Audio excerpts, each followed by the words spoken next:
World leaders are gathered in Paris, France to find ways of reversing the impact of global warming, with Kenya being one of the most affected countries, given that its economy depends on climate-sensitive areas like agriculture, livestock and tourism. The Kenyan delegation is led by President Uhuru Kenyatta, who will join other leaders, including US President Barack Obama, for a leaders' meeting tomorrow. Our special correspondent Alex Chamwada, who is in Paris, reports on why Kenya's stakes are high.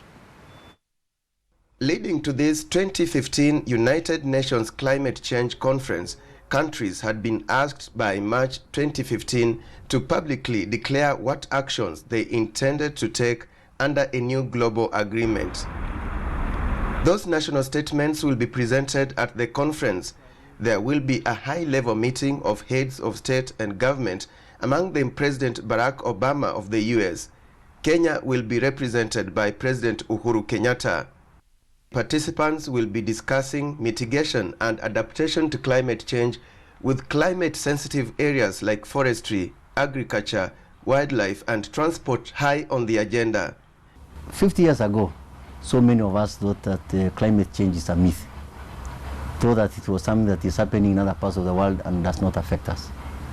But there is now convergence, and there is total agreement globally that the world has warmed in the last 10 decades than ever before.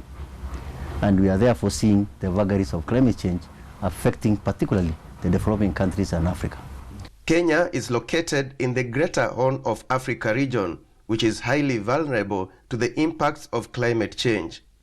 More than 80% of the country's landmass is arid and semi-arid land, with poor infrastructure and other developmental challenges. Secondly, Kenya's economy is highly dependent on climate-sensitive sectors such as agriculture that is mainly rain-fed. The consequences of global warming in this sector are worrying. We used to have rains during the long rains, and also we used to have the short rains. They were predictable. We could even tell the exact date that they're going to start. Today, we're experiencing erratic rainfalls, and therefore our food security is actually seriously threatened. For example, in tea, there's a lot of effect of hailstones destroying the tea.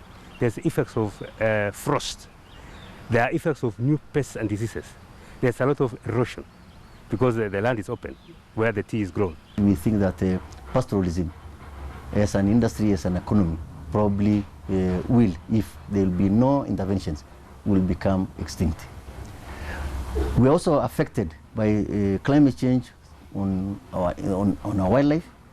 Tourism is the backbone of this country's economy, and wildlife is also affected by this. Because of continuous drought, they don't get enough forage, they don't get enough space. Resources that are geared towards development, are now into emergency, are routed to emergency.